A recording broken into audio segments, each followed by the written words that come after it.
반갑습니다. 욥에 대한 대만의 엘리바스의 주장, 권면, 설교가 어제 본문 4장에 이어 오늘까지 계속되고 있습니다. 3장에서의 욥이 자신의 생일 등을 한탄하는 것에 대한 엘리바스의 권면 내지 충고일 것입니다.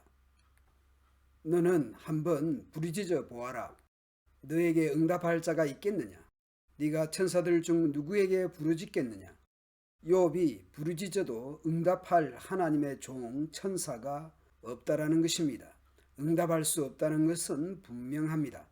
욥과 세 친구는 몰라도 그럴 만한 이유가 있다라는 것을 우리는 욥기 1, 2장에서 이미 알고 있습니다.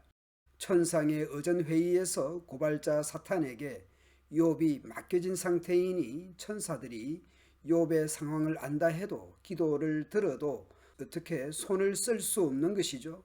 엘리바스는 욥에게 계속 말합니다. 분노는 미련한 자를 죽이고 질투는 어리석은 자를 죽이는 법이다. 나는 미련한 자가 잠시 성공하다가도 그의 집안의 저주를 받아 일순간에 무너지는 것을 보았다. 엘리바스의 이야기는 욥이 망한 이유가 어리석고 미련하기 때문에 저주를 받아 일순간에 무너진 것으로 진단하고 있습니다. 그의 자녀들은 한시도 평안한 날이었고 법정에서 시달림을 당해도 그들을 변호해 줄 자가 없다. 굶주린 자들이 그가 추수한 것을 가시밭에서 자란 것까지 모조리 빼앗아 먹고 목마른 자들이 그의 재산을 노리고 있다. 6절 7절은 다양한 번역들이 있습니다. 재난이나 재앙이 티끌이나 흙처럼 자연스럽게 괜히 일어나는 것이 아니라는 것이죠. 사람의 행실에 따라서 재난이나 불행이 일어나는 것이라는 겁니다. 그러므로 선하게 살면 재앙을 두려워할 필요가 없고 악하게 사니까 그런 재난이나 고난, 불행이 일어난다는 것입니다. 곧 엘리바스는 욥에게 닥친 재난이나 재앙이 우연한 것이 아니라 욥에게 문제가 있다는 주장입니다. 그러므로 내가 만일 너 같으면, 만약 내가 너라면 나는 하나님을 찾아 나의 모든 문제를 그분에게 맡기겠다.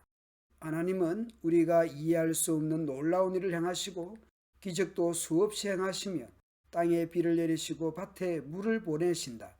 그리고 겸손한 자를 높이시고 슬퍼하는 자를 안전한 곳으로 인도하시는 분도 하나님이시다.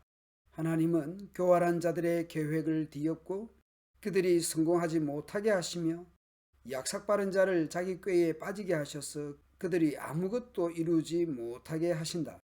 그들은 대낮에도 밤과 같이 어두움 속에서 더듬고 다닌다.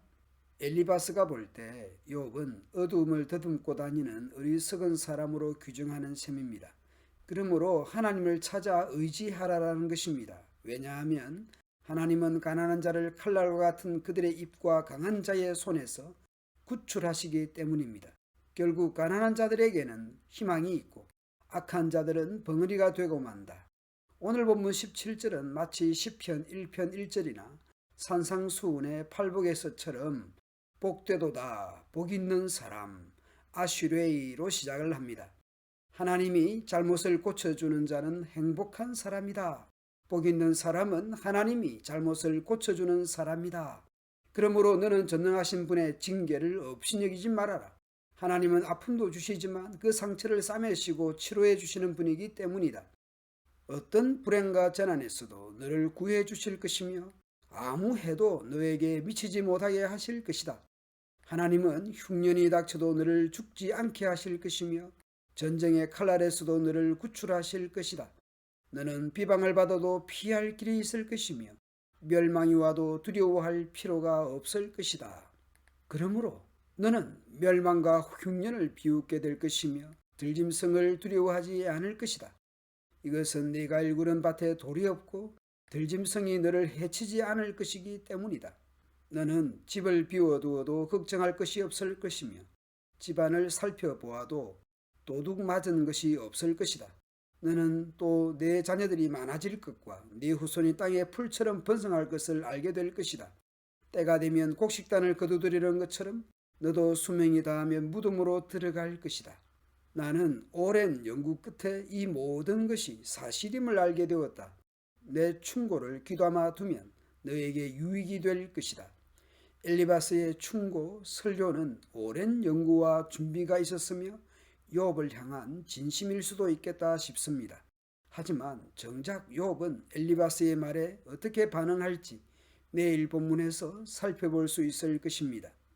오늘 본문 17절을 보면서는 여호와께서 그 사랑하시는 자를 징계하시기를 마치 아비가 그 기뻐하는 아들을 징계한 같이 하신다는 잠언 3장의 말씀이 떠오릅니다.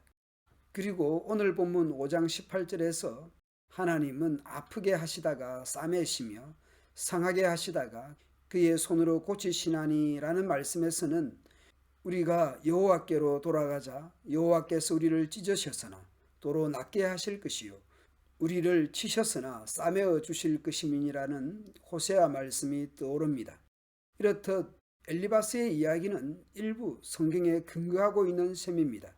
그런데 엘리바스 이야기를 전체적으로 보면서 어떤 엄마 생각이 납니다. 부주의하여 다친 자녀가 울고 있는 아이에게 이렇게 말하는 엄마가 있죠. 엄마 말 안 듣더니 잘 다쳤다. 그러니까 평소에 엄마 말 잘 들어야지. 욥이 당한 엄청난 재난 앞에 그 원인의 분석도 필요하겠지만 오히려 위로와 격려가 필요한 상황입니다. 모든 것을 하루아침에 잃어버리고 자신의 생일조차 저주하는 욥을 어떻게 위로할 수 있을지, 뭐라고 위로할 수 있을지, 간혹 뭐라 말할 수 없는, 무슨 말을 해도 위로가 안 될 것 같은 힘든 일을 당한 교우들을 보았습니다. 목사로서 뭐라고 설교를 해야 할지 힘든 경우들이 있습니다. 과연 저의 설교가, 저의 말이 엄청난 고통 가운데 있는 성도에게 어떤 힘이나 위로나 격려가 될지 밤새 고민스러웠던 자리들이 있었습니다. 오늘도 여러 가지 어렵고 힘든 시기를 보내고 있거나 절박한 일을 만난 교우들이 잘 이겨내기를 바라는 마음입니다.